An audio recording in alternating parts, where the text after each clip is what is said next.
আল্লাহর এক ওলি তাকায় দেখে যুবক রাস্তায় শুয়া শুয়া জঙ্গলের কিনারায় কান্না করে। আল্লাহর ওলি বলে, আমি দেখলাম একটা কাক মুখের মধ্যে একটু রুটি আইনা ওই যুবকের মুখে দিয়ে চলে গেল। কিছুক্ষণ পরে আইসা আবার একটু পানি দিল। এইবার আমি কাছে গেলাম, গিয়া বললাম, এরে যুবক, তুমি কোথার থেকে আসছো, এখানে কি অবস্থায় আছো? বলে, আজকে প্রায় 1 সপ্তাহ হয়ে গেল, কাফেলার লোক হারায় ফেললাম, খানা নাই, ক্ষুধার তৃষ্ণায় পাগল হয়ে গেলাম। আল্লাহর কাছে এতদিন পর্যন্ত কান্না করে করে বলছি, আল্লাহ হালাল খানা দাও। আমার আল্লাহ একটু দেরি হলেও পাখির মাধ্যমে আমার হালাল খানার আয়োজন করেছে। ওই আল্লাহ আসেনি? ওয়ালানাবলুওয়ান্নাকুম বিশাইইম মিনাল খাউফি ওয়াল জুউ ওয়া নাকসিম মিনাল আমওয়াল। সম্পদের ঘাটতির মাধ্যমে আল্লাহ পরীক্ষা নিবেন। ইমাম শাফিঈ রাহমাতুল্লাহ আলাইহি বলেন, এখানে মালের ঘাটতির দ্বারা উদ্দেশ্য হলো যাকাত আদায় করো, যাকাত আদায় করে দাও। ধনীদের, প্রত্যেক ধনীদের 100 টাকার মধ্যে 2.5 টাকার মালিক হলো গরিবেরা, বাকি টাকার মালিক ধনী।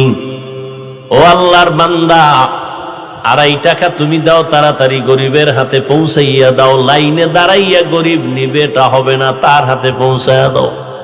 এটা তার পাও না। তুমি যদি খাও, তোমার পুরা ওই 2.5 টাকা বাদ দিয়া যে টাকা হালাল ছিল তাও হারাম হয়ে যাবে। গরিবের হক গরিবের আদায় করে দাও। এই জন্য আমরা ভিক্ষুক আইলে দিতে না পারলে কই, ভাই মাফ করে দেন। ভিক্ষুকের কই না, মাফ করে দাও। কেন? আল্লাহকে আমি অন্যায় করছি, মাফ করে দাও। কইলাম কেন? ও আমার কাছে পাবে, এটা হক, আমি আদায় করতে পারি না, আমি দুর্বল, এই জন্য মাফ চাইতেছি। ভিক্ষুকের ধমক দিতে নিষেধ করছেন আমার আল্লাহ। ওয়া আম্মাস সাইলা ফালা, ভিক্ষুকের ধমক দিও না রে নবী। কারণ ভিক্ষুকের কয় সুয়াল করবা না, সুয়াল করা ভালো না। আবার যার কাছে সুয়াল করে আল্লাহ কয়, খবরদার সুয়ালকারীকে খালি ফেরত দিও না। সম্পদের ঘাটতি, এটার দ্বারা দুনিয়ার সম্পদ হতে পারে। আল্লাহ টাকা পয়সা দিয়েছে, দিয়া আল্লাহ মাঝে মাঝে আবার শর্ট করে দিবে, আবার আল্লাহ অভাব দিয়ে দিবে। এই যে করোনায় ভইরা কত মানুষ ব্যবসা ছাড়ছে, চাকরি নাই। বড় বড় কোটি কোটি টাকার মালিকেরা বিপাকে পড়ে গেছে। এর মধ্যেও আল্লাহর পরীক্ষা, তুমি আল্লাহকে ভুলে যাও নাকি আল্লাহর রশিটারে মজবুত করে ধরো। দেখছি দুনিয়ার মধ্যে, আমরা চোখে দেখছি, যারা কষ্টে জীবন কাটায়, ধৈর্য ধারণ করে আল্লাহর কাছে চায়, একটু দেরি হলেও আল্লাহ তাদের হালাল ভাবেই বাঁচায় দেন। হারাম জীবনও খায় না, মরে যাব হারাম খাবো না, আল্লাহ হারাম না খাওয়া হালালের ব্যবস্থাই করে দেন।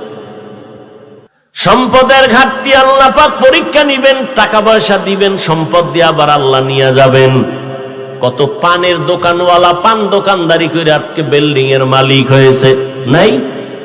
আবার কত বিল্ডিং এর মালিক গাছতলায় চলে গেছে, চোখের সামনে দেখতেছি, চোখের সামনে। এটা বড় পরীক্ষা রে বাবা। মালের ঘাটতি দিয়া পরীক্ষা হবে। ওয়াল আনফুস, জীবনের মাধ্যমে ঘাটতি, আল্লাহ জীবন দিয়ে আবার নিয়ে যাবেন। ও আল্লাহর বান্দারা, আল্লাহ পাক জীবন দিছেন, তোমারে সন্তান দিছেন, আবার নিয়ে যাবেন। এটাও তোমার জন্য বড় পরীক্ষা। ইন্নামা আমওয়ালুকুম ওয়া আওলাদুকুম ফিতনাহ, নিশ্চয়ই সম্পদ আর সন্তান একটা ফিতনা, তোমার জন্য পরীক্ষা। ভাইরা আমার, পয়গম্বরের কলিজার টুকরা সাহাবী যুদ্ধের ময়দানে চলে গেছেন, যুদ্ধ পরিচালনা করে শেষ করে বাড়িতে আসছেন। আল্লাহর কুদরত, আল্লাহর বান্দি একা ঘরের মধ্যে, আর কেউ নাই। বাচ্চাটা আসার আগের দিন ইন্তেকাল হয়ে গেল, মরে গেল। কেমন স্ত্রী? পর্দার আড়ালের আম্মা জানেরা, আপনাদের এত সম্মান এত মর্যাদা আল্লাহ দিয়েছেন ইসলামের মাধ্যমে, নবীর মাধ্যমে। কিয়ামত পর্যন্ত আলাদাভাবে আর কোনোদিন সম্মান কেউ বাড়াতে পারবে না। আল্লাহ যা বাড়ানোর তা সব বাড়া দিয়েছেন। ভলিউম আর কমানোর কায়দা নাই, চালাকি করার কোনো সুযোগ নাই। এরে আম্মা জান, আল্লাহ এত সম্মান আপনাদের দান করেছেন। ওই আল্লাহর বান্দি সাহাবীর স্ত্রী, বাচ্চাটা মরে গেল, স্বামীও চলে আসলো, রাতের বেলা চাদর দিয়ে ঘুম পাড়ায় রাখলো, চাদরের মধ্যে আবৃত করে আছে। এবার আল্লাহর বান্দা সাহাবী ঘরের মধ্যে আসলেন, স্ত্রী হাসি মুখে কথা বলতেছেন, কথা বলিয়া খানা দানার আয়োজন করলেন। এবার রাতের বেলা ঘুমাচ্ছেন, সকালবেলা উঠছেন, কোনো আওয়াজ নাই, বাচ্চা আরামে ঘুমাচ্ছেন। জিজ্ঞেসে, আমার বাচ্চার খবর কি? আলহামদুলিল্লাহ, ঘুমায় ঘুমায়। মরে গেছে এটা বলে না, যুদ্ধ থেকে আসছে, স্বামী পেরেশান হবে না, একটু সবর সবর। সকালবেলা ফজরের নামাজ পড়া এবার স্ত্রী কত বিচক্ষণ, ডাক দিয়ে কয়, স্বামী আমার, আল্লাহ যদি কেউ যদি আপনার কাছে কোনো জিনিস আমানত রাখেন আর এটা যদি আবার টাইম মতো চায় যে আমারে দাও, আপনি দিবেননি? দিতে গিয়া আপনার কোনো কষ্ট লাগবে, দুঃখ লাগবে কেন? যার মাল তারে দিয়ে দিব, দুঃখ কেন? আল্লাহু আকবার। স্ত্রী স্বামী কি বুঝাইতেছে? কেমন স্ত্রী নিয়ে ঘর করতেছেন? কপাল খারাপ কি? স্ত্রীর দোষ দিয়ে লাভ কি? আপনি হারাম শুয়ার খাইয়া যৌতুকের নামে বিয়ে করছেন, তার শান্তি আর কি পাইবেন? বাথরুমে গিয়া 10 গ্রাম পায়খানা খাইলো, এত খারাপ লাগতো না। যৌতুক খাইয়া জিন্দেগিটারে বরবাদ করে ফেলছেন। এই সংসারে আর শান্তি আসবে বলে তওবা না করলে আমার মনে হয় না। লজ্জা শরম না থাকার কারণে আবার উঁচু গলায় কথা বলে, এত বড় নিম্ন শ্রেণীর নির্লজ্জ। স্ত্রীর উপরে জুলুম, স্ত্রীর মা বাবার উপরে জুলুম করে যৌতুক খাইয়া যারা বিয়া করে, এদের মতো চূড়ান্ত নিকৃষ্ট মানুষ আর কে হতে পারে বলেন? এই এত বড় বেহায়া আবার উঁচু গলায় কথা বলে। আল্লাহ হেদায়েত দান করে। সাহাবীকে সান্ত্বনা দিয়া বলে, ও স্বামী আমার, আপনাকে আল্লাহ একটা সন্তান আমানত দিয়েছেন। গত রাত আল্লাহ পাক সন্তানটারে নিয়ে নিছেন। এই কথা শুই না আটকে উঠছে সাহাবী, চোখের পানি ছেড়ে কান্না শুরু করলেন। বিবি কি বলো? সারা রাত কেন বলো নাই? স্ত্রী ডাক দিয়ে কয়, স্বামী আমার, আপনি যুদ্ধ পরিচালনা করে আসছেন, পেরেশান, আমি আপনাকে পেরেশানি দিতে চাই না। এমন একটা স্ত্রী ঘরের মধ্যে নাও যেই স্ত্রী তোমার সহায়ক হবে, তোমার দুঃখ কষ্ট ভাগাভাগি করে নিবে। আর এমন স্ত্রী যদি পেতে চাও, যত কিছু দেখবা বিয়ার সময় আগে দেখবা আল্লাহর ভয়, দিনদারি আসেনি। আলেম লাগবে না, আলেমের মেয়ে বুঝি না কিছুই না। ধর্মের প্রতি দুর্বলতা আছে কিনা, আল্লাহর প্রতি মহব্বত আছে কিনা, মা নামাজ পড়ে কিনা। যদি মা নামাজি হয়, মেয়েটাও নামাজি হবে। মা যদি পর্দা করে, মেয়েটাও পর্দা করবে। মা যদি আখলাক চরিত্র ভালো হয়, আদর্শ, মেয়েটারও আদর্শ ভালো হবে। মা যদি কোরআন তেলাওয়াত করনেওয়ালা হয়, সন্তানটাও কোরআন তেলাওয়াত করনেওয়ালা হবে। ও যুবকেরা, এখনো যারা বিয়া করতে পারো নাই, জানি না তোমার কপালে বিয়া আছে কি নাই। কারণ যেভাবে সারা রাত মোবাইলটা সামনে নিয়ে ঘুম নষ্ট করে কবিরা গুনার প্র্যাকটিস করো, না জানি আল্লাহ বেজার হয় তোমার কপালের উপরে কোনো অভিশাপ দিয়ে দেয়। ও যুবকেরা, এরপরও যদি কপালে বিয়েই থাকে, যদি তওবা করতে পারো আর আল্লাহকে বলতে পারো, ও আল্লাহ, আমার ফুলের বাগান আমি দুনিয়াতে এমন ভাবে সাজাবো, মরিয়া গেলেও যেন আমার এই বাগান থেকে আমি ফল কবরে পাইতে পারি, কিছু পাবো না, আমার এমন সন্তান আমি রেখে যাব, সন্তানটা কলিজা ভরে দোয়া করবে, রব্বির হামহুমা কামা রব্বায়ানি সগীরা। সন্তান দোয়া করবে, আমি কবরে গিয়ে তার ফলাফল ভোগ করব। ও আল্লাহ, তুমি এমন একটা স্ত্রী আমাকে দাও, অন্তত যেন তোমার কোরআন পড়নেওয়ালা দিলটা নরম হয়। ওই আল্লাহর বান্দি ঘরে আসবে, ওই সংসারে অভাব হবে না, মাথার কাপড় ফালাবে না, রিজিকের মধ্যে অভাব হবে না। কুল লিইবাদি ইয়াকুলুল্লাতী হিয়া আহসান ইন্নাশ শাইতানা ইয়ানজাগু বাইনাহুম ইন্নাশ শাইতানা কানা লিল ইনসানি আদুওয়াম মুবিনা।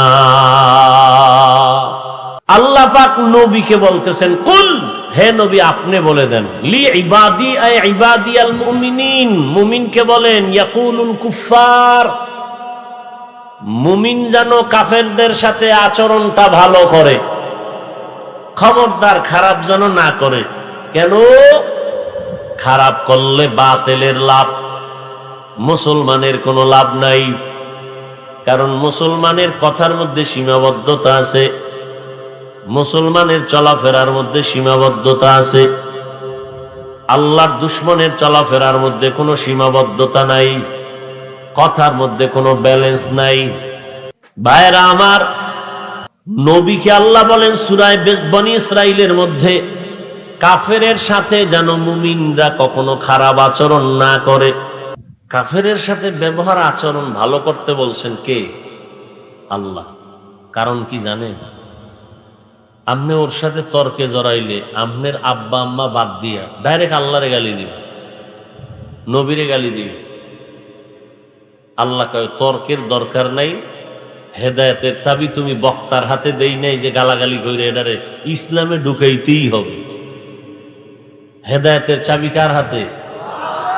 মান ইয়াহদিহিল্লাহু ফালা মুদিল্লা লাহু ওয়া মান ইউদ্লিলহু ফালা হাদিয়া লাহু। হেদায়েতের মালিক একমাত্র আল্লাহ। আল্লাহ যাকে হেদায়েত দিবেন সে পেয়ে যাবে, যাকে দিবেন না সে কখনো হেদায়েত পাবে না। দুনিয়াটা পরীক্ষার হল, 5টা জিনিসের মাধ্যমে আল্লাহ পরীক্ষা নিবেন। পরীক্ষা মানি মুসিবত, পরীক্ষা মানি কষ্ট। কি যারা পরীক্ষা দেয়, পরীক্ষাটা কি খুব খুশি না কষ্ট? খুব কষ্ট। যদি এই আপনি চাকরিতে ঢুকলে কালকে ইন্টারভিউ হবে, কাফনি ছুইটা যায়, কি না জানি এক অবস্থা। দুনিয়াটা পরীক্ষার হল, এটা একটা কষ্ট, মেহনত। এখানে যদি বান্দা আল্লাহর পরীক্ষায় তুমি কামিয়াব হতে চাও, একটা পুঁজি লাগবে, যেই পুঁজি না থাকলে কামিয়াব হওয়া যাবে না। ওই পুঁজিটার নাম হলো ধৈর্য। পুঁজির নাম কি? যাগো মধ্যে ধৈর্য নাই এরা ফেল না, যাগো ধৈর্য নাই এরা বাইতুল্লাহ যাইয়াও আলেম রে গাইলে আমার টিকিটটা তাড়াতাড়ি ফেরত দেন, বাড়ি যাবো। হ্যাঁ গিয়া কি পরিমাণ যে উল্টা পাল্টা করে। মসজিদে ঢুকতে গেলে সবার শেষে ঢুকে সবার আগে বের হওয়ার জন্য পাগল হয়ে যায়, নামাজির সামনে দিয়ে দৌড় দেয়। ঠিক নেই? সবাই আমার কথা বুঝতেছেন? বুঝলে তো চিল্লা পাল্লা করা যায় না। যারা না বুঝে হেরা না হুদা চিল্লায়। বুঝের মানুষ চিল্লা চিল্লি করে না, ভদ্র ফ্যামিলির মানুষ চিল্লায়নি। হ্যাঁ, চিল্লা চিল্লি তো ভালো না। কথা বলবেন স্বাভাবিক, ভদ্র ফ্যামিলির মতো, জোরেও না আস্তেও না, স্বাভাবিক। কথাটা বুঝতে পারতেছি বাস, এতটুকুই যথেষ্ট। অতিরিক্ত চিৎকার দেওয়ানে কোনো ফায়দা নেই, না এমনি চিৎকারে, না আল্লাহর জন্য চিৎকার। আল্লাহর মোহব্বতে কান্না করলে এইটা 1000 বছরের চিল্লানোর থেকেও ফায়দা বেশি। আল্লাহ পুঁজির নাম কি? সবাই বলেন না কেন? ধৈর্য নাই, মসজিদে ঢুকে শেষে বের হয় আগে। আর কোন নামাজি যদি খারাইয়াই পড়ে, 2-1 মিনিট দাঁড়াইব, মাথা গরম হয়ে যাব জাগাত না, নামাজির সামনে দিয়ে বের হয়ে যায়, চিন্তাও করবে। এই বেচারার কি নাই? ধৈর্য। আজকে কি বার? রবিবার। জুমার নামাজ পড়ছেন না? সামনেও পড়বেন, 5 ওয়াক্ত না পড়লেও অন্তত এটা তো পড়বেন, নাইলে জান্নাতে ঢুকবেন কিভাবে? কিন্তু যেই তালে পড়েন, জুমায় ঢুইকা ইমাম সাহেবের সাথে 2 রাকাত নামাজ পড়া সালামের পরে দৌড়, মসজিদ খালি, এক তুফান আইছে, তুফান। মসজিদে নাই, কেউ নেই, ইমাম সাহেব তাকায় দেখে কেউ নেই, 2-1 জন ছাড়া সব ভাগছে। অথচ সালামের পরে 4 রাকাত সুন্নাত পড়তে হবে, না পড়লে গুনাহ হবে। প্রত্যেকটা মসজিদের এমন হালাত, 2 রাকাত ফরজ নামাজ আদায় করে 4 রাকাত সুন্নাত যে না পড়ে গুনাহ নিয়ে বাড়ি গেলেন কেন? মসজিদে চালাকি করলে। যদি গেছেন, নামাজটা কেন পড়লেন না? 2 রাকাত নামাজের সওয়াব আর 4 রাকাতের গুনাহ নিয়ে বাড়ি যাইতেছেন, এ কপাল পড়া ছাড়া কিছুই এটা নাই আপনাদের অঞ্চলে। মস্কারি করতেছি আমি? হ্যাঁ, তামাশা মনে করছেন নামাজ নিয়ে না? আমনেও নামাজি, আপনার ব্যাপারে আল্লাহ সূরা নাজিল করছে, মানে কেমন নামাজি? আরাআইতাল্লাযী ইউকাযযিবু বিদ্দীন ফাযালিকাল্লাযী ইয়াদউল ইয়াতীম। পারেন না? ঠোঁট নাড়াইবেন। ওয়ালা ইয়াহুদ্দু আলা তাআমিল মিসকিন। এরপর কি? এটা মুখস্থ করবেন, ডেলি পড়বেন। ফাওয়াইলুল লিল মুসাল্লিন, ফাওয়াইলুল লিল মুসাল্লিন। মুসল্লিদের জন্য ওয়াইল নামক জাহান্নাম, মুসল্লিদের জন্য ওয়াইল নামক জাহান্নাম। নিকৃষ্ট একটা জাহান্নামের নাম হলো ওয়াইল নামক জাহান্নাম। আল্লাহ বানাইছেন যারা মুসল্লি তাদের জন্য। মুসল্লি বুঝেননি? যারা নামাজ পড়ে। কি পড়ে? যেইটার উপরে নামাজ পড়ে এটার নাম মুসাল্লা, যে পড়ে হে কি? মুসল্লি। একজনে কয় মেসলি। মুসল্লিদের জন্য ওয়াইল নামক জাহান্নাম, কোরআনের আয়াত। এইবার কই যাইবেন? আল্লাহ নিজে বলতেছেন মুসল্লিদের জন্য ওয়াইল নামক জাহান্নাম, মারাত্মক জাহান্নামের নাম ওয়াইল। আবার আর এক জায়গায় আল্লাহ বলতেছেন চ্যালেঞ্জ দিয়া, নামাজ মানুষকে বিনা হিসাবে জান্নাতে নিবে। ইন্নাস সালাতা তানহা আনিল ফাহশাই ওয়াল মুনকার ওয়া লাযিকরুল্লাহি আকবার। নিশ্চয়ই নামাজ সমস্ত পাপের থেকে মুক্ত করে দিবে। নামাজ হলো আল্লাহর বড় শরণ। যেই বান্দা নামাজের মাধ্যমে গুনাহমুক্ত হবে, ওই বান্দা বিনা হিসাবে জান্নাতি হয়ে যাবে। এখন আপনি কোন দলের নামাজি, নিজের হিসাবটা নিজে করেন, কোন হুজুরের ফতুয়ার দরকার নাই। 5 ওয়াক্ত নামাজের খবর নাই, জুমায় গিয়াও তাও ধোকা দিয়া মাওলারে চলে গেল কোন সাইজে গেঞ্জি পরে গেল, যে গেঞ্জির পিছনে বাঘ ভাল্লুকের ছবি।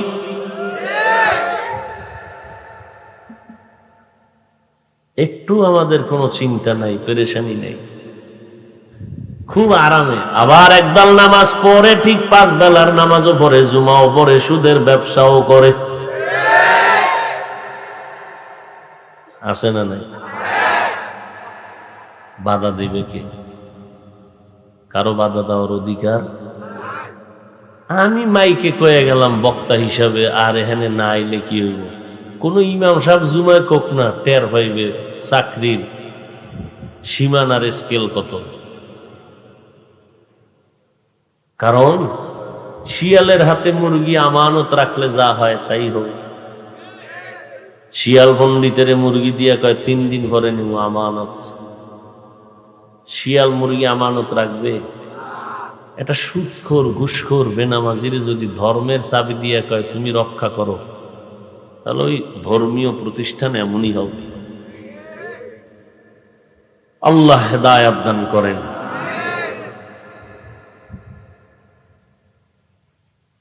আল্লাহ 5টা জিনিস দিয়া পরীক্ষা নিবেন, পাশ করার জন্য লাগবে একটা পুঁজি। নাম কি? নাম কি? ধৈর্য বড় দামি এক সম্পদ। যারা ধৈর্য ধারণকারীদের অন্তর্ভুক্ত হবেন তাদের জন্য বড় বড় 2টা পুরস্কার, একটা দুনিয়া একটা আখিরাতে। দুনিয়ার পুরস্কার হলো ইন্নাল্লাহা মা'আস সাবিরিন। আল্লাহ বলেন, ও ধৈর্য ধারণকারীর দল, আমি তোমার সাথী হয়ে গেলাম সব সময়ের জন্য। আল্লাহ সাথী হয়ে যাবেন সব সময়ের জন্য। আল্লাহ সাথে থাকলে আর কোনো ভয় আছে? আরে গারে সৌরের ভিতরে আল্লাহ তাআলা নবীকে হিজরতের জন্য অর্ডার করলেন, আবু বকরকে সাথে নিয়ে রওনা। গুহার মধ্যে আশ্রয় নিলেন। আবু বকর রাদিয়াল্লাহু তাআলা আনহুর রান মোবারকে রাসূল মাথা মোবারক রেখে একটু তন্দ্রাচ্ছন্ন হলেন। আবু বকর কেমন যেন একটু ভয় পাচ্ছেন। আল্লাহ পাক সান্ত্বনা দিয়ে দিলেন, ইন্নাল্লাহা মা'ানা লা তাহজান ইন্নাল্লাহা মা'ানা। এই আবু বকর, কোনো ভয় করবা না, আমাদের সাথে আছেন কে? আল্লাহ থাকলে আর কোনো ভয়? বুঝেন কিছু? এক ইহুদি তরবারি নিয়ে নবীর সামনে দাঁড়ানো, আমগো নবী আর ইহুদি, আর কেউ নাই। তরবারি দিয়ে উঠে, এই মুহাম্মদ, কি পড়বেন? আপনারা বোবা হয়ে থাকবেন, মুহাম্মদের নাম শুনবেন, কি পড়বেন? পড়লেন না কেন? বেশি বেশি পড়বেন। ও জেলাফি নেই এই জন্য পড়েন না। না, বাঙালির বদব্বার, জেলাফি না থাকলে আর দরুদ পড়ে না। আর জেলাফি পাইলে দরুদ পড়বে। জুমার পরে সুন্নত 3 জুমারটা বাদ গেলে হ্যাঁ কাজা করবে। ইহুদিকা, এই মুহাম্মদ সাল্লাল্লাহু, এই যে তরবারিটা এখন আমার হাতে, তোমার যদি একটা মাইরেই দেই, কে ফিরাবে? কেউ নাই। নবী কয়, আমার আল্লাহ ফিরাবে। কে ফিরাবে? নবী এ কথা বলতে না বলতে ইহুদির তরবারি কাঁপতে কাঁপতে পড়ে গেছে নিচে। নবী তরবারি দিল, এই ইহুদি বেঈমান, তরবারি এখন মুহাম্মদের হাতে, তোর একটা মারলে কে ফিরাবে? ইহুদি কয়, মুহাম্মদ তুমি যদি একটু দয়া করো। নবী কয়, এ কথা বলিস না, বল আল্লাহ যদি দয়া করেন। যদি আল্লাহ দয়া করেন বলি তো অর্ধেক বলে লাভ কি, পুরাটাই বলি। তোমার আল্লাহরে যদি আমি মানিয়েই নেই তো আমি অর্ধেক মানবো কেন? কালেমা পড়ায় দাও। ইমামুল আউয়ালিন আল আখিরিন বহরে সাদকা রাহমাতাল লিল আলামিন সাইয়্যিদুল কাউনাইন খাতমুল মুরসালিন আখির আমদ বুদে ফখরুল আউয়ালিন। একটা তামসাই জোরাই জোরা হয় না ভাইয়েরা আমার। পরীক্ষা কয়টা? 5টা। পাশ করতে হলে পুঁজি লাগবে কয়টা? নাম কি? ধৈর্য ধারণ করলে পুরস্কার কয়টা? 2টা, একটা দুনিয়া আর একটা। দুনিয়ারটা কি গেছে? গেছে 2 মিনিটে ভুলে গেছে। আল্লাহ সাথী হয়ে যাবেন। আল্লাহ কি হয়ে যাবেন? কতক্ষণের জন্য? সব সময়ের জন্য নাকি? আর আল্লাহ যদি সাথী হয় তো বিড়ি টানা যাবেন। ও যখন বিড়ি টানে তখন মনে হয় আল্লাহ দেখে না, আল্লাহ সাথেও থাকে না। হায় হায়, আর একটা পুরস্কার দিবে আখেরাতে, সেটা কি? ইন্নামা ইউওয়াফাস সাবিরুনা আজরাহুম বিগাইরি হিসাব। বিনা হিসাবে আল্লাহ জান্নাত দিবেন। সুবহানাল্লাহ। ইয়ে না জান্নাত চান তো ইনশাআল্লাহ? হিসাব দিয়া না বিনা হিসাবে? বিনা হিসাবে পাওয়া হলো সফলতা। আর ফিডা ফাটা খেয়ে গেলে লাভ কি? রিমান্ডের মাইল, জাহান্নামের মাইল কি কি মনে করেন? যেটিতে ফিডে নিয়ে দায়িত্ব পাইছে ওটি কানেও শুনে না, চোখেও দেখে না। আরে বাড়ি আর বাড়ি, কানেও শুনে না, চোখেও। এটির কলম হইছে পাথরের তো শক্ত। ইয়া আইয়ুহাল্লাযীনা আমানু কু আনফুসাকুম ওয়া আহলিকুম নারা ওয়াকুদুহান নাস ওয়াল হিজারা আলাইহা মালাইকাতুন গিলাযুন শিদাদুন লা ইয়াসুনাল্লাহা মা আমারাহুম ওয়া ইয়াফআলুনা মা ইউমারুন।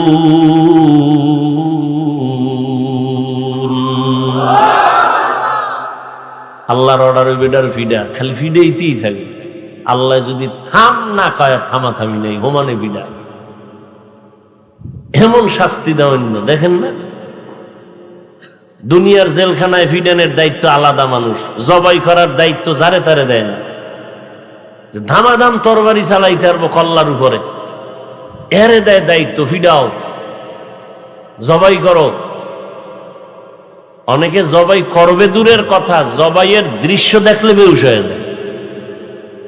আবার যারা জবাই করে এরা তো করতেছে একেবারে ইজি, গরু কাটার চেয়েও আসান। দিল পাথর হয়ে গেছে, কতটারে জবাই করে চলে আইছে, আর কাটতে সমস্যা কি? আগের তুলনায় দেখেন না, জবাই বাইরে গেছে। মানুষ এত খারাপ কেমনে হয়? জানে আমি অন্যায়টা করলেই আমি ধরা পড়বো আজ না কাল, জানার পরেও কেন একজনের উপরে মারামারি করে, হামলা করে, চুরি করে, ডাকাতি করে। এই কয়েকদিন আগে মায়েরে মারছে, বাচ্চা দুইটারে মারছে, জবাই করছে। পিচ্ছি একটা বাচ্চা, ওটার আর মারে না। মানে মায়েরে মারতে গিয়া স্বামী বিদেশ, সম্পদের লোভে নাকি স্ত্রী মহিলাকে যখন জবাই করছে দেখছে পোলায়, আচ্ছা মেয়ে একটা সম্ভবত। এনারা কোন দেশে আছেন? মানুষ না, দেখেন কি সিক্রেট ভাবে কামগুলো করে, এরপর কি বাঁচতে পারে? কথা বলো, ধরা পড়ে না? পড়ে না? এই জানোয়ার গুলো যদি চিন্তা করতো যে আমি তো বাঁচতে পারবো না, ধরা পড়বই, তো আমার ফাঁসি হবে, লাভ কি? আমার জেলে পচতে হবে, লাভ কি? এই চিন্তা করলে তো মানুষ মানুষের উপরে অস্ত্র চালাইতে পারে না। এমন একটা দিন নাই এই অঘটন, এই দুর্ঘটনার কবলে মানুষ শেষ হয়ে যাচ্ছে না, এমন একটা দিন নেই। মোটামুটি ফিলিস্তিনের চেয়ে আমাদের অবস্থা খারাপ, বেশি ভালো তা বলা যায় না, কঠিন হালাত। মায়েরে মাইয়ে মেরে ফেলা, মাইয়েরে মাকে মেরে ফেলে, বাপ মা এভাবে স্বামী স্ত্রীকে জবাই করে, স্ত্রী স্বামীকে জবাই করে। কি এক পরিস্থিতি আমাদের সমাজের ভেতরে। চেয়ার দখল লইয়া মারামারি, পদ লইয়া মারামারি, মসজিদ আল্লাহর ঘর, এহেনও রাজনীতি। মানুষে যে কয় এই হুজুর কোন রাজনীতি চলবে না, আমি দেখি মসজিদ নিয়ে বেশি রাজনীতি মসজিদের মধ্যে চলে। কমিটি লইয়া কি ভিডাভিডি যে চলে, নামাজ নাই, পাগল হয়ে গেছে আর পদ দেওয়া লাগে। আল্লাহ সবাইকে হেদায়েত দান করে। পাঁচটা জিনিসের পরীক্ষায় ধৈর্য ছাড়া পাস করা যাবে না। এক নাম্বার হলো আল্লাহর ভয় অথবা দুনিয়ার ভয়। আপনি আল্লাহর ইবাদত করলে আপনার চাকরি চলে যাবে, একটা ভয়। আপনি চিন্তা করবেন, অনেকে তো বলেই হুজুর কি করমু, চাকরি না থাকলে খামু কি? চিড়ামুড়ি খাবা না, খায় রোজা রাখবার করবা কি? বলে রোজা রাখতেও তো কিছু খাইতে হইব, পানি পান করবা। পানি পামুকে, পানি না পাইলে বড় সামান্য অজুহাত দিয়া পুরা জিন্দেগিটাকে বরবাদ করে ফেলতেছে। আল্লাহর ভয় আমার নবীকে পর্যন্ত বলেন, হে নবী আপনি আমার ভয় অন্তরে জমা করে নেন। ইয়া আইয়ুহান নাবিয়্যুত্তাকিল্লাহ ওয়া লা তুতি'ল কাফিরিনা ওয়াল মুনাফিকিন। হে নবী আপনি আমি আল্লাহকে ভয় করেন, কারণ ভয় অন্তরে থাকলেই বান্দা গুনাহ থেকে বাঁচা সম্ভব। আল্লাহ ভয় দিয়া পরীক্ষা নিবেন। জাহান্নামের আযাবের ভয়ে তুমি নামাজ ছাড়ো না নামাজ ধরো, অথবা দুনিয়ার বেঈমানের পক্ষ থেকে ভয়ের কারণে তুমি মসজিদে যাও, নামাজ পড়ো নাকি ছেড়ে দাও আল্লাহর মহব্বতের রশি। কতজন আইসা কান্না করে, হুজুর একটা চাকরি পাইছি কষ্ট মষ্ট করিয়া, কিন্তু এখন আমারে বলে দাড়ি রাখা যাবে না। আমি বললাম তো আপনি এখন কি করবেন? কয় হুজুর দোয়া করবেন, আমি সিদ্ধান্ত নিয়েছি আমার চাকরি থাক আর যাক, আমি পয়গম্বরের আদর্শের মধ্যে অস্ত্র লাগাইতে রাজি নাই।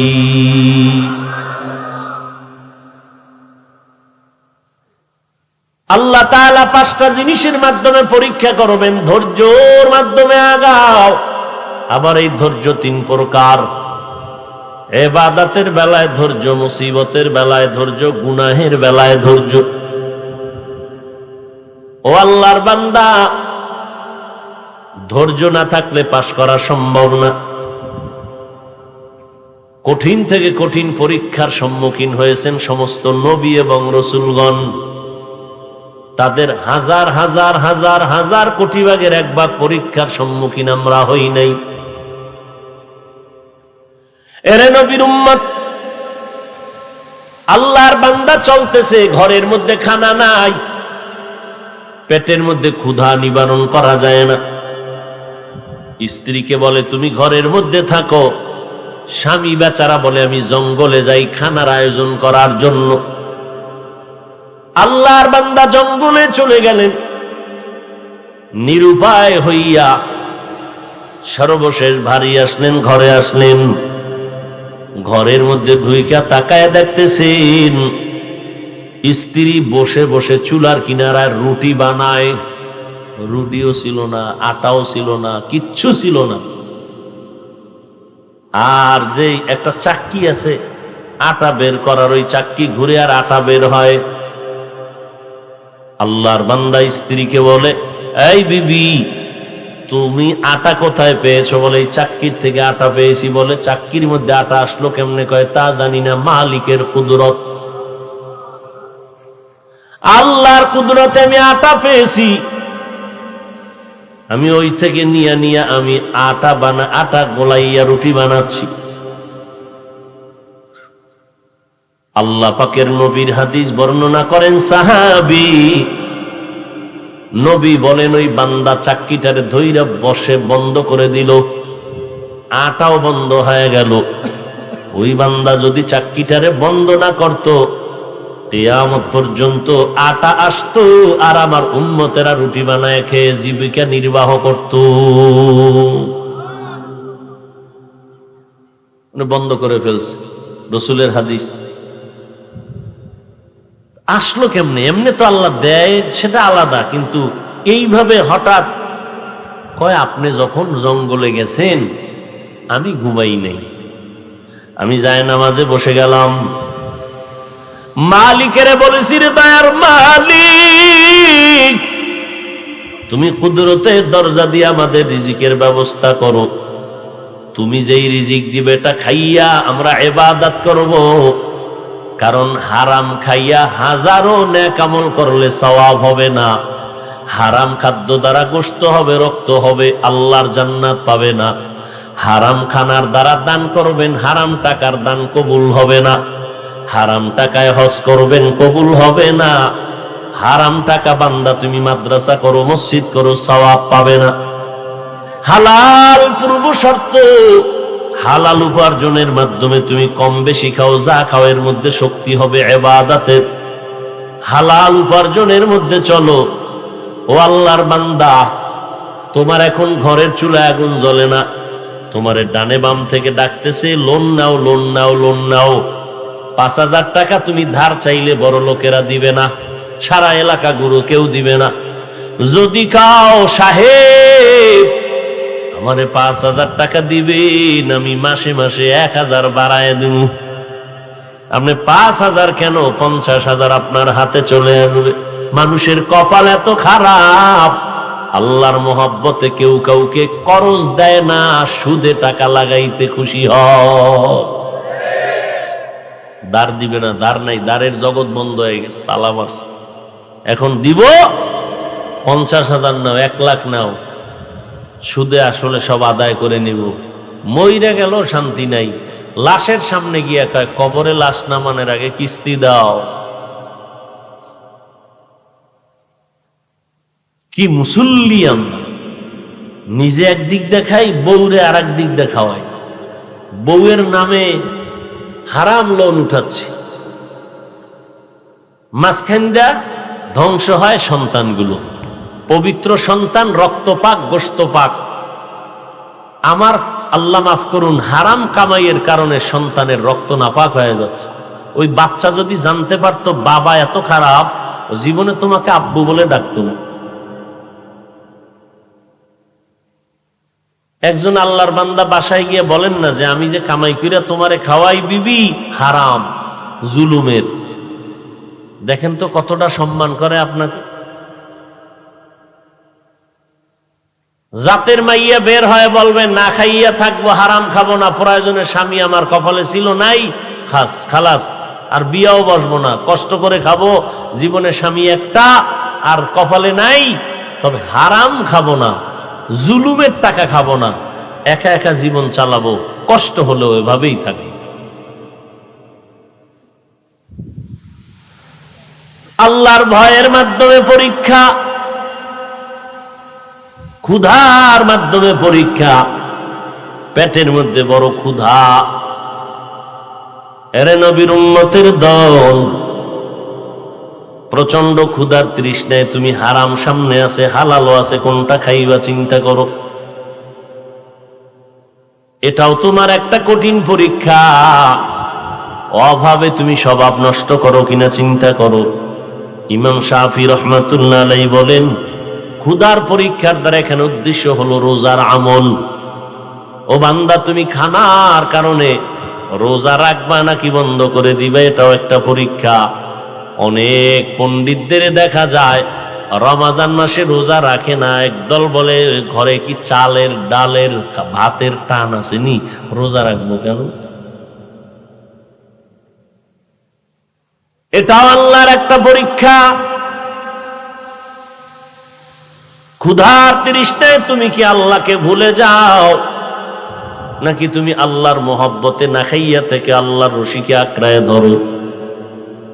এরে নবীর উম্মতের দল, আল্লাহ পাক এইভাবে মরণ পর্যন্ত পরীক্ষা নিতেই থাকবেন। খন্দকের যুদ্ধ, নবী নিজের হাতে পরীক্ষা খনন করেন, গর্ত খনন করতে কাজে লেগে গেলেন। হাজারো সাহাবায়ে কেরাম সেখানে হাজির। দুশমনের মোকাবেলায় খন্দকের যুদ্ধ হবে, নবী পরীক্ষা খনন করলেন। ক্ষুধা লাগছে, সবাই চেঁচামেচি শুরু করলেন। সাহাবায়ে কেরাম পেরেশান হয়ে গেলেন ক্ষুধা। এক একজন সাহাবী নবীর সামনে এসে দাঁড়াইয়া বলে, পয়গম্বর, জামাটা উঠাইয়া দেখে পেটের মধ্যে একটা একটা পাথর বাঁধা। নবীরে দেখায় আর কান্দেন। আমার নবী বলছেন, ও সাহাবায়ে কেরাম, আপনারা মনে করছেন আমি বুঝি আরামে আসি আর খাই না? নবীও জামাটা উঠাইলেন, উঠাইয়া বলে, তাকায় দেখেন, আপনারা ক্ষুধার কারণে পাথর পেটে বেঁধেছেন একটা, আমি মুহাম্মদ পেটে পাথর বেঁধেছি 2টা। এই অবস্থা দেখা পাশে ঘর জাবের রাদিয়াল্লাহু তাআলা আনহুর ঘর, জাবের অগোচরে দৌড়াইয়া ঘরে গেলেন, ডাক দিয়া কয়, বিবি ঘরের মধ্যে কোনো খানা আসেনি? বলে 2-3 জন খেতে পারবে মতো আটা আছে, বকরির একটা ছোট বাচ্চা আছে, তাহলে নবীরে দাওয়াত দিই। নবী ক্ষুধায় কষ্ট পাইতেছেন। বিশ্ব নবী, যার গুণগান বলতে বলতে বলতে বলতে বক্তারা কবরে গেছি গা, লেখক কলম ভাঙ্গা কবরে গেছে, সেই নবীর গুণগান শেষ করতে, সেই নবী ক্ষুধায় পাথর মানছেন পেটে। কোন সাহাবী হারাম খান নাই। আর আপনার কি হালাত? আল্লাহ যা দিছেন খুশি না, হারাম রাস্তায় দৌড়াচ্ছে। জাবের বলে নবীর দাওয়াত দেই।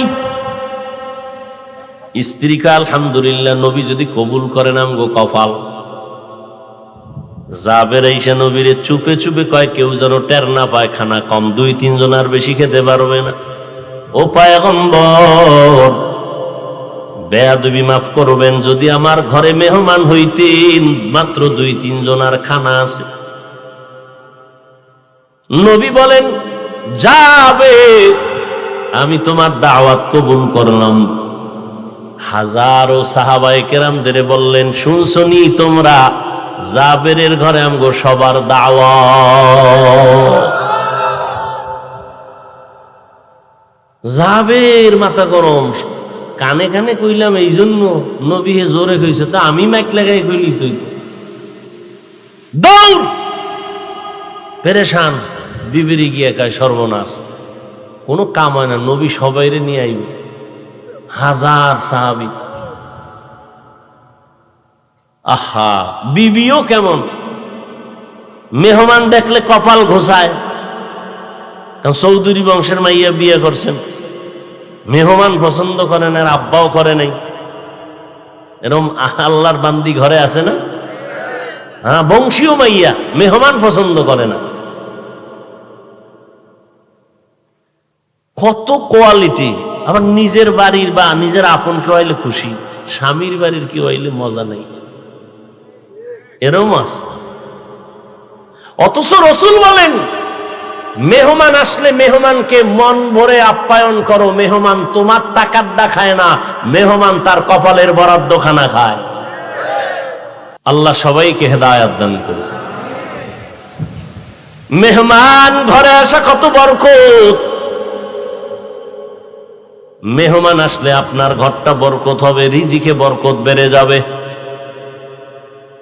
মেহমানের সাথে খারাপ আচরণ যেন না হয়। ইসলাম বলে, একটা বিধর্মীও যদি আসে, মেহমানদারি করায় দেও, তোমার ব্যবহারেই তার জন্য হেদায়েতের রাস্তা খুলে যাবে।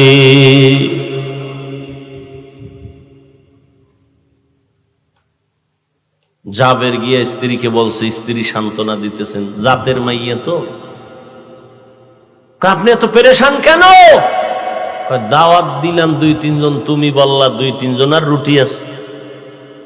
নবীজি সবাইরে নিয়ে আসবে, নবী সবাইরে দাওয়াত দিছে। নবী দিলে আপনার পেরেশানি কেন?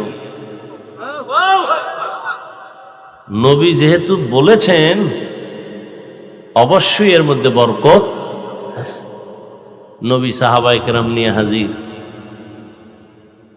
এবার কই যাবেন,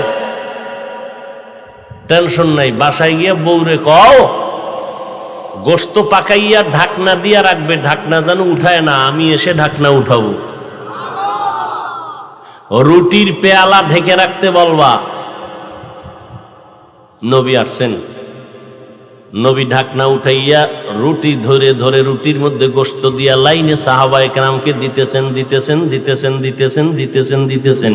সবাই খাইতেছে পেট ভরে। সব শত শত সাহাবায়ে কেরাম পেট ভরে রুটি খাইলেন।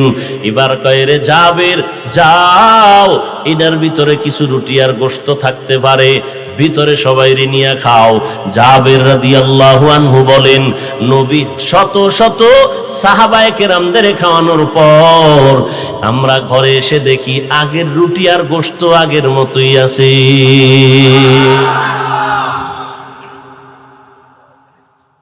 কেমন বরকতের জিন্দেগি! এরে আল্লাহর বান্দা, 10 প্লেট খাইতে পারার নাম বরকত না। ওই 10 প্লেট খাইয়া যদি পেট ব্যথা শুরু হয়, কি লাভ হবে ওই খাওয়া খাইলে? অল্প খাইয়া যদি তোমার পেটটা শান্ত থাকে, এটাই বরকতের খানা, ওটায় শক্তি হবে, এর দ্বারা ইবাদত করতে শক্তি পাওয়া যাবে। আল্লাহ বলেন, আমি 5টা জিনিসের মাধ্যমে পরীক্ষা করব, পাস করতে হলে লাগবে কি? ধৈর্য। ক্ষুধার তৃষ্ণায় দৌড় দেওয়া যাবে না, মাওলার দরবারে কান্না করো, রাস্তা খুলে যাবে। আল্লাহর বান্দা যুবক মানুষ হজে রওনা হয়ে গেছে, হঠাৎ করে হাঁটতে হাঁটতে পথ হারায় গেছে, কাফেলার লোক কই গেছে পায় না, কোথায় যাবে? আল্লাহরে কলি তাকায় দেখে যুবক রাস্তায় শুয়া শুয়া জঙ্গলের কিনারায় কান্না করে। আল্লাহর ওলি বলে, আমি দেখলাম একটা কাক মুখের মধ্যে একটু রুটি আইনা ওই যুবকের মুখে দিয়ে চলে গেল। কিছুক্ষণ পরে আইসা আবার একটু পানি দিল। এইবার আমি কাছে গেলাম, গিয়া বললাম, এরে যুবক, তুমি কোথার থেকে আসছো, এখানে কি অবস্থায় আছো? বলে, আজকে প্রায় 1 সপ্তাহ হয়ে গেল, কাফেলার লোক হারায় ফেললাম, খানা নাই, ক্ষুধার তৃষ্ণায় পাগল হয়ে গেলাম। আল্লাহর কাছে এতদিন পর্যন্ত কান্না করে করে বলছি, আল্লাহ হালাল খানা দাও। আমার আল্লাহ একটু দেরি হলেও পাখির মাধ্যমে আমার হালাল খানার আয়োজন করেছে। ওই আল্লাহ আসেনি? ওয়ালানাবলুওয়ান্নাকুম বিশাইইম মিনাল খাউফি ওয়াল জুউ ওয়া নাকসিম মিনাল আমওয়াল। সম্পদের ঘাটতির মাধ্যমে আল্লাহ পরীক্ষা নিবেন। ইমাম শাফিঈ রাহমাতুল্লাহ আলাইহি বলেন, এখানে মালের ঘাটতির দ্বারা উদ্দেশ্য হলো যাকাত আদায় করো, যাকাত আদায় করে দাও। ধনীদের, প্রত্যেক ধনীদের 100 টাকার মধ্যে 2.5 টাকার মালিক হলো গরিবেরা, বাকি টাকার মালিক ধনী। ও আল্লাহর বান্দা, 2.5 টাকা তুমি দাও, তাড়াতাড়ি গরিবের হাতে পৌঁছাইয়া দাও। লাইনে দাঁড়াইয়া গরিব নিবে, এটা হবে না, তার হাতে পৌঁছাইয়া দাও, এটা তার পাও না। তুমি যদি খাও, তোমার পুরা ওই 2.5 টাকা বাদ দিয়া যে টাকা হালাল ছিল তাও হারাম হয়ে যাবে। গরিবের হক গরিবের আদায় করে দাও। এই জন্য আমরা ভিক্ষুক আইলে দিতে না পারলে কই, ভাই মাফ করে দেন। ভিক্ষুকের কই না, মাফ করে দাও। কেন? আল্লাহকে আমি অন্যায় করছি, মাফ করে দাও। কইলাম কেন? ও আমার কাছে পাবে, এটা হক, আমি আদায় করতে পারি না, আমি দুর্বল, এই জন্য মাফ চাইতেছি। ভিক্ষুকের ধমক দিতে নিষেধ করছেন আমার আল্লাহ। ওয়া আম্মাস সাইলা ফালা, ভিক্ষুকের ধমক দিও না রে নবী, কারণ ভিক্ষুকের কয় সুয়াল করবা না, সুয়াল করা ভালো না। আবার যার কাছে সুয়াল করে আল্লাহ কয়, খবরদার সুয়ালকারীকে খালি ফেরত দিও না। সম্পদের ঘাটতি, এটার দ্বারা দুনিয়ার সম্পদ হতে পারে। আল্লাহ টাকা পয়সা দিয়েছে, দিয়া আল্লাহ মাঝে মাঝে আবার শর্ট করে দিবে, আবার আল্লাহ অভাব দিয়ে দিবে। এই যে করোনায় ভইরা কত মানুষ ব্যবসা ছাড়ছে, চাকরি নাই, বড় বড় কোটি কোটি টাকার মালিকেরা বিপাকে পড়ে গেছে। এর মধ্যেও আল্লাহর পরীক্ষা, তুমি আল্লাহকে ভুলে যাও নাকি আল্লাহর রশিটারে মজবুত করে ধরো। দেখছি দুনিয়ার মধ্যে, আমরা চোখে দেখছি, যারা কষ্টে জীবন কাটায়, ধৈর্য ধারণ করে আল্লাহর কাছে চায়, একটু দেরি হলেও আল্লাহ তাদের হালাল ভাবেই বাঁচায় দেন। হারাম জীবনও খায় না, মরে যাব হারাম খাবো না। আল্লাহ হারাম না খাওয়া হালালের ব্যবস্থাই করে দেন। সম্পদের ঘাটতি আল্লাহ পাক পরীক্ষা নিবেন, টাকা পয়সা দিবেন, সম্পদ দিয়ে আবার আল্লাহ নিয়ে যাবেন। কত পানের দোকানওয়ালা পান দোকানদারি করে আজকে বিল্ডিং এর মালিক হয়েছে নাই? আবার কত বিল্ডিং এর মালিক গাছতলায় চলে গেছে, চোখের সামনে দেখতেছি, চোখের সামনে। এটা বড় পরীক্ষা রে বাবা। মালের ঘাটতি দিয়া পরীক্ষা হবে, ওয়াল আনফুস, জীবনের মাধ্যমে ঘাটতি, আল্লাহ জীবন দিয়ে আবার নিয়ে যাবেন। ও আল্লাহর বান্দারা, আল্লাহ পাক জীবন দিছেন, তোমারে সন্তান দিছেন, আবার নিয়ে যাবেন। এটাও তোমার জন্য বড় পরীক্ষা।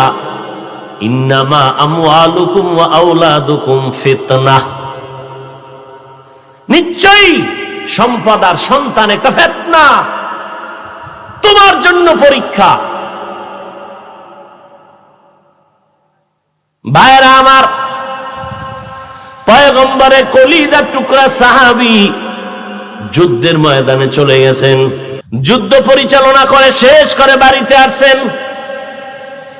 আল্লাহর কুদরত, আল্লাহর বান্দি একা ঘরের মধ্যে, আর কেউ নাই।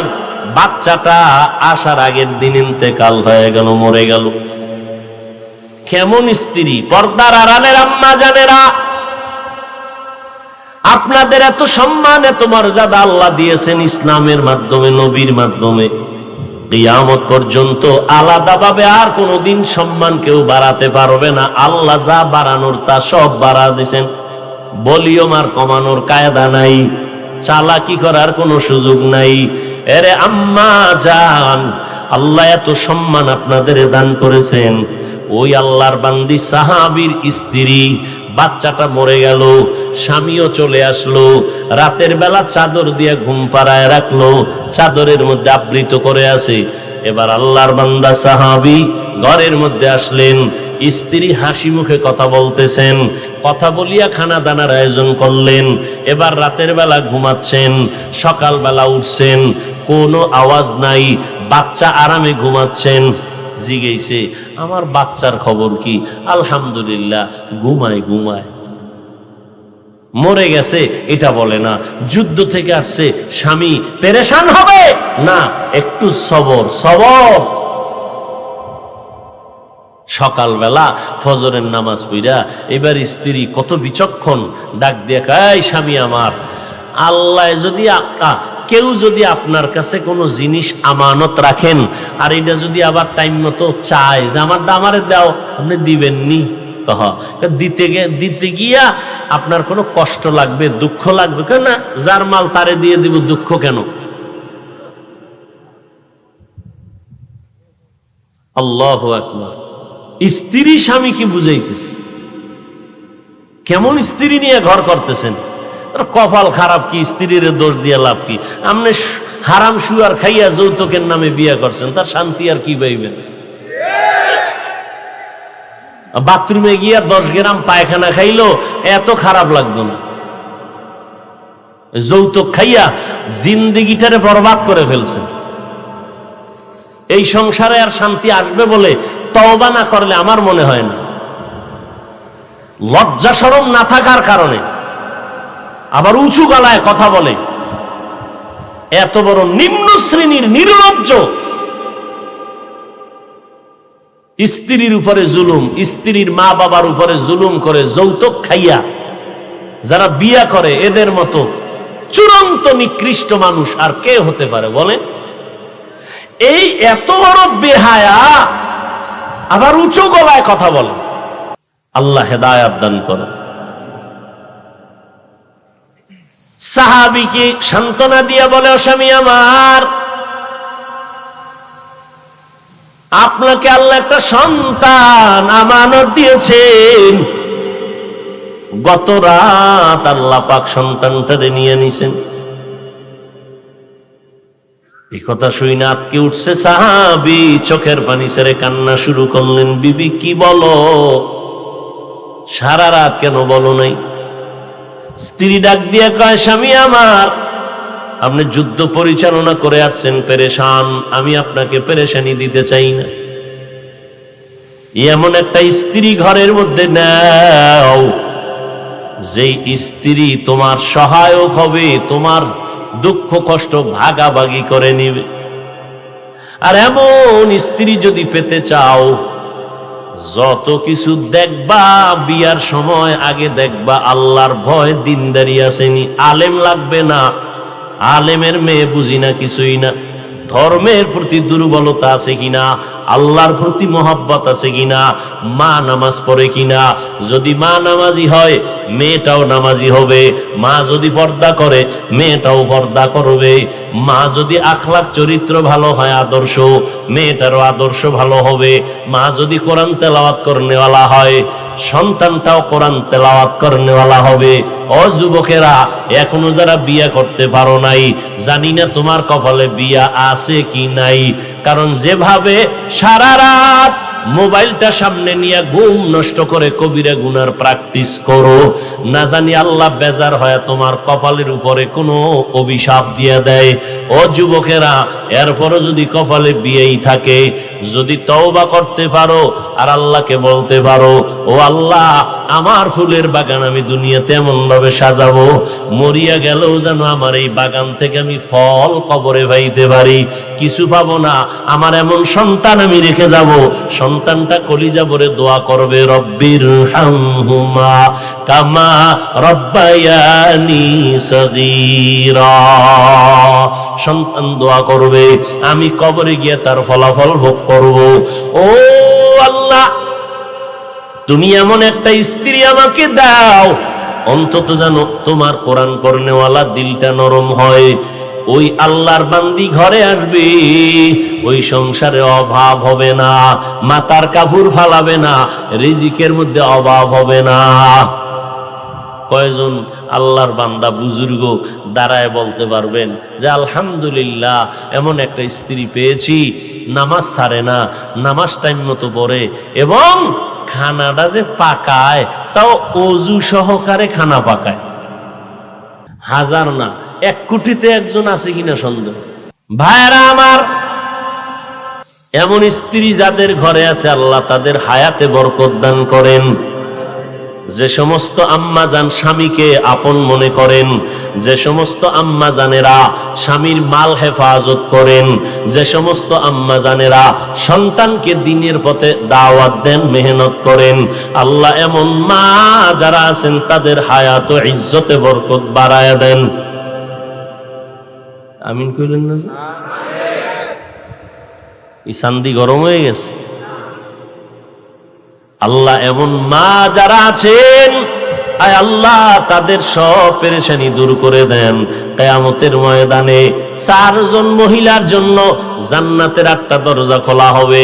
দারোয়ানরা ডাকবে 8টা দরজা দিয়া, আসো। 4 জন মহিলাকে বারবার ডাকবে, কোনো হিসাব নাই। জান্নাতের 8টা দরজা খোলা, তাড়াতাড়ি আসো, তাড়াতাড়ি আসো। কোনো হিসাবের কোনো প্রয়োজন নাই। 4 জন নারীকে ডাকা হবে। কয়জন? 4 জন নারীকে ডাকবে। 1 নাম্বার হবেন মারিয়াম আলাইহিস সালাম, ফাতেমা রাদিয়াল্লাহু আনহা, খাদিজাতুল কুবরা রাদিয়াল্লাহু তাআলা আনহা, ফেরাউনের স্ত্রী ডাকা হবে।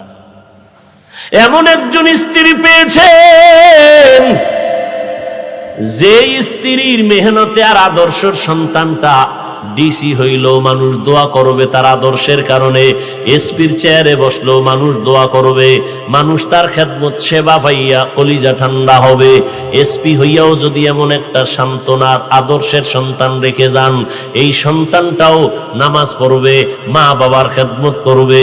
এমন একটা আদর্শের সন্তান ডাক্তার বানাবেন, মানুষের সেবা করবে, মা বাবার খেদমত করবে, 5 বেলার নামাজ পড়বে। ডাক্তার বানাইলেও আপনার জীবনটা বড় সফল। আর যদি মা বাবার খেদমত না করে, ব্যবহার ভালো না, এমন ছেলে বিশাল বড় পাগড়ি লাগাইলেও। 5 নাম্বার হলো আল্লাহ পাক বলেন ওয়াসসামারাত, ফল ফসলের ঘাটতি দিয়ে আল্লাহ পরীক্ষা নিবেন। একবার ফসল বেশি হবে, একবার কম হবে, এর মধ্যে তুমি আল্লাহর উপরে আস্থা রাখো কিনা, আল্লাহর মুহাব্বতের রশিদারে মজবুত করে ধরো কিনা। আল্লাহ পাক রব্বুল আলামিন বলেন, যদি বান্দা পরীক্ষায় কামিয়াব হতে চাও, ওয়াবাশশিরিস সাবিরিন, আল্লাহ পাক রব্বুল আলামিন ধৈর্য ধারণকারীদের জন্য সুসংবাদ দিলেন। ধৈর্য থাকার কারণে ছুরির নিচে ছোট্ট বাচ্চাটা কামিয়াব হয়ে গেল, সফলতা অর্জন করলো। ইব্রাহিম নবীর ছুরির নিচে কে? ইসমাইল আলাইহিস সালাম ছুরির নিচে পড়ে গেলেন। আল্লাহ তাআলা ধৈর্যের কারণে তাকে কামিয়াবি দান করলেন। কেমন কামিয়াবি দান করেছেন? ইসমাইলের ভাই হলো ইসহাক আলাইহিস সালাম। ইসহাক আলাইহিস সালামের বংশে অনেক নবী বনি ইসরাইল। ইসমাইল নবীর বংশে কোনো নবী নাই, কোনো রসুল নাই, কোনো নবী নাই, কোনো রসুল নাই। কিন্তু এমন একজন রসুল আমার আল্লাহ শেষ একজন রসুলকে দান করলেন। এক রসুলের জন্য গোটা ইহুদি জাতি, বিধর্মী খ্রিস্টানেরা আজও পর্যন্ত হিংসায় জৈলা ফিরা ছাই হয়ে যাইতেছে। দিশমিশ না পাইয়া, মনের ঝাল মিটাইতে না পাইরা, মনের জ্বালা সইতে না পাইরা আদালতে গেছে মামলা করতে গিয়া কয়, ইব্রাহিম ইসমাইলের কোরবানি দেয় নাই, ইসহাকরে কোরবানি দিছেন। এই কথা বলতে পারলেই ঘটনা ভিন্ন দিকে প্রবাহিত হয়ে যাবে। আল্লাহর কুদরত, আল্লাহর নবীর মুহাম্মদ। এই জন্য নাস্তিক বেঈমানেরা যত অপচেষ্টা করে দ্বীনের বিরুদ্ধে, ইসলামের বিরুদ্ধে আগাইতে পারে না, পারে। আর আমগো পক্ষে তো আল্লাহ আছে, নাই আছে না? ইন্নাল্লাহা মা'আস সাবিরিন, আল্লাহ আছেন। যে কারণে করোনা স্কুল বন্ধ, কলেজ বন্ধ, ব্যবসা বন্ধ, চাকরি বন্ধ, আলহামদুলিল্লাহ একটা কোরআনের মাদ্রাসাও বন্ধ হয় নাই। আল্লাহ আর কি দেখাইবেন, কি দেখাবেন? ও পর্দার আড়ালের আম্মা জানেরা, এজন্য আপনাদের মর্যাদা পুরুষের থেকেও বেশি, কারণ সব পুরুষের মা আপনারা, সব পুরুষের মা আপনারা। কিন্তু আসল যেই মা আল্লাহ তাআলা যত সন্তান দিছেন মায়ের থেকে, কিন্তু আমগো আসল আম্মা জানকে আল্লাহ বানাইছেন স্বামীর থেকে। কার থেকে? কথা বল না। আমগো আসল আম্মাকে হাওয়া আলাইহিস সালাম কার থেকে আসছে আপনাদের জানা আছেনি? আল্লাহ বানাইছেন কার থেকে বলেন না কেন? আদম নবী কি হয়, কি হয়? বাবা। দেখছেন নি কারবার? আম্মাজান হাওয়ার স্বামী আদম আলাইহিস সালাম। এখান থেকে আমাদের অনেক কিছু শিক্ষণীয় আছে। এই আম্মা জানেরা, আপনাদের আম্মা জান, আমাদের আম্মা জান, আদি আম্মা জান হাওয়া আলাইহিস সালাম পৃথিবীর শ্রেষ্ঠ সুন্দরী।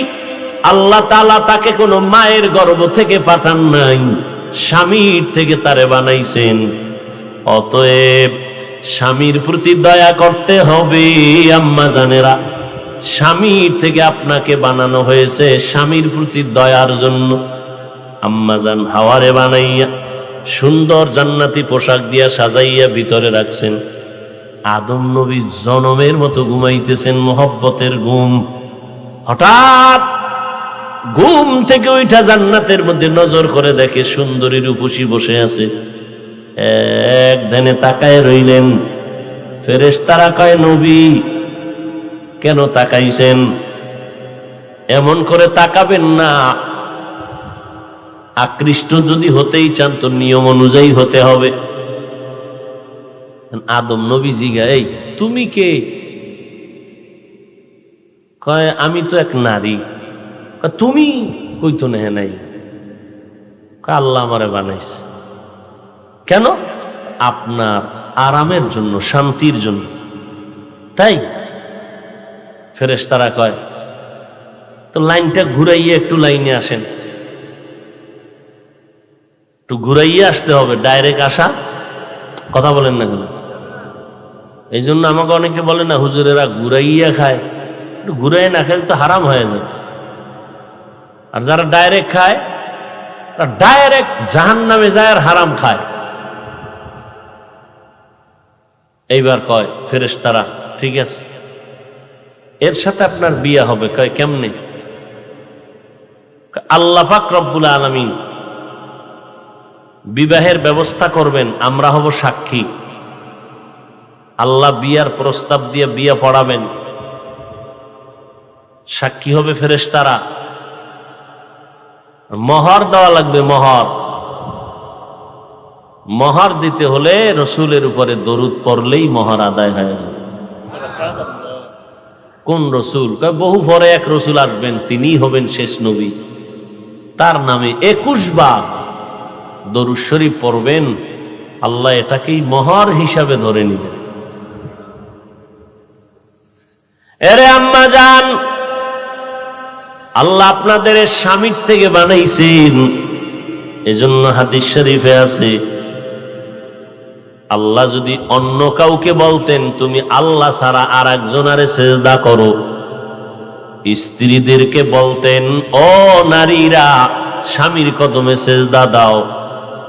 যেহেতু সেজদা করা জায়েজ নাই, স্বামীর কথা উল্লেখ কেন করেছেন?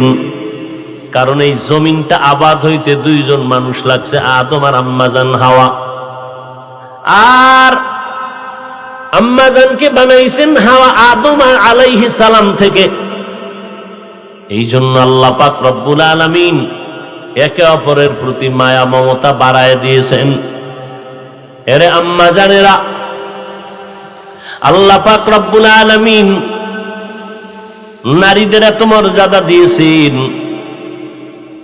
স্বামীর প্রতি দয়া অনুগ্রহ যেন ঠিক মতো থাকে এটা বোঝানোর জন্য সেজদার দিকে তুলনা করেছেন। আবার এদিকে স্বামীরে কইছে সাবধান, স্ত্রীর হক যথাযথভাবে আদায় করবা। মর্যাদা বেশি দিয়ে দিছেন। কেমন মর্যাদা? নবীর স্ত্রী হাফসা রাদিয়াল্লাহু তাআলা আনহা, তার কাছে অনেক মহিলারা গিয়ে প্রশ্ন করলেন, নবীরে জিজ্ঞাসা করেন আমগো কপাল কেন এত ছোট হয়? কেন? পুরুষেরা ঈদের নামাজে যায় অনেক সওয়াব, জানাজায় যায় অনেক সওয়াব, জিহাদে যায় অনেক সওয়াব, জুমার নামাজ পড়তে যায় মসজিদে কত সওয়াব, আমরা নারীরা যাইতে পারি না। আম্মা জান নবীর কাছে বললেন, নবী জানায় দিলেন সব নারীদের জানায় দাও, নারীর মর্যাদা আল্লাহ পুরুষের তুলনায় বাড়ায় দিছে। পুরুষেরা হাড় ভাঙ্গা পরিশ্রম কইরা যা পাবে, আম্মা জানেরা ঘরের মধ্যে থাইকা নামাজ পড়বে। পুরুষেরা জুমায় ঈদগায় জানাজায় গিয়া যা পাবে, আল্লাহ তাআলা নারীদেরকে ঘরের মধ্যে তাই সমপরিমাণ সওয়াব দিয়া দিবে। নারীর মর্যাদা কম না বেশি? এই জন্য আম্মা জানেরা একটা সন্তান আদর্শওয়ালা বানায় যাবেন, ডাক্তার বানান, ইঞ্জিনিয়ার বানান, কোনো বাধা নাই, তবে আদর্শওয়ালা বানাবেন। আলেমদের কথা শুনে যেন আমল করে, বেয়াদবি না করে, মুরব্বীদের সাথে বেয়াদবি যেন না করে, কারো সাথে যেন খারাপ আচরণ না করে।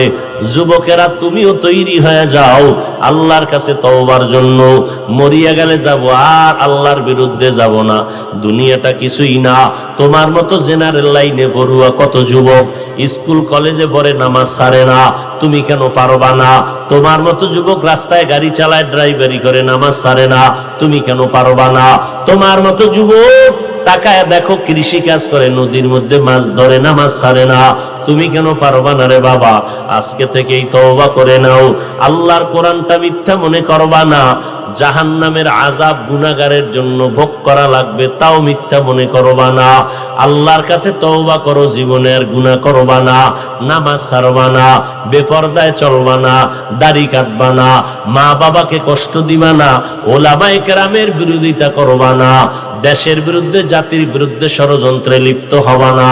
সবার কপালে তওবা নসিব হবে না। আমার নবীর মতো ব্যক্তি, শ্রেষ্ঠীর শ্রেষ্ঠ নবী আবু জাহালকে 13 বছর বুঝাইয়াও কালেমা পড়াতে পারে নাই।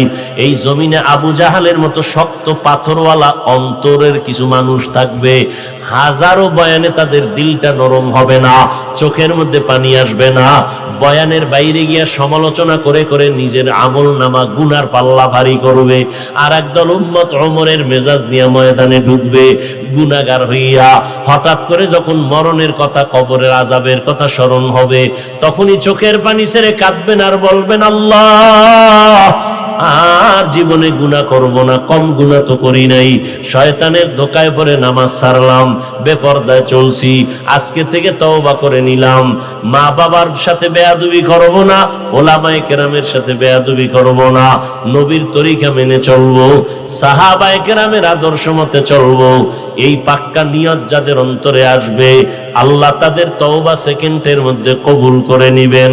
ও আল্লাহর বান্দারা, ও যুবকেরা, ও ছাত্র ভাই, পর্দার আড়ালের মা বোনেরা, তওবা করার যদি নিয়ত হয়, আল্লাহর মুহাব্বতের সাথে অন্তরকে প্রশ্ন করেন, মরিয়া গেলে যাব, হায়াতের মালিক আল্লাহ, রিজিকের মালিক আল্লাহ, আর কখনো হারাম খাবেন না, দাড়ি কাটবেন না, বেপরদায় চলবেন না, মা বাবাকে কষ্ট দিবেন না, নবীর সুন্নাত অনুযায়ী চলবেন।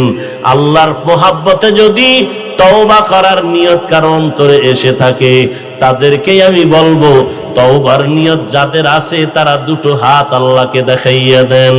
আয় আল্লাহ, হাতগুলো কবুল করে নেন, তওবা কবুল করে নেন, তওবার উপরে মজবুত হইয়া চলার মতো তৌফিক দান করেন, আমিন। আলহামদুলিল্লাহি রাব্বিল আলামিন, ওয়াসসালাতু ওয়াসসালামু আলা সাইয়্যিদিল আমবিয়াই ওয়াল মুরসালিন ওয়া আলা আলিহি ওয়া আসহাবিহি আজমাইন। ইয়া আরহামার রাহিমিন, ইয়া আরহামার রাহিমিন, ইয়া আরহামার রাহিমিন। রব্বিরহামহুমা কামা রব্বায়ানি সগীরা। আল্লাহুম্মা ইন্নাকা আফুউন কারীম তুহিব্বুল আফওয়া ফা'ফু আন্না। আল্লাহুম্মা ইন্না নাসআলুকা রিযাকা ওয়াল জান্নাহ ওয়া নাউযু বিকা মিন সাখাতিকা ওয়ান নার। ইয়া আল্লাহ, আমাদের মাহফিল কবুল করে নেন, আয়োজনকারী সহযোগিতাকারীদের কবুল করে নেন, এলাকার ঘরে ঘরে সুন্নতের বাতি জ্বালায় দেন। আয় আল্লাহ তাআলা, সারা দুনিয়াবাসীকে মাফ করে দেন, প্রবাসে যারা আছে সবাইকে হেফাজত করেন, বাংলাদেশ শান্তির দেশ বানায় দেন।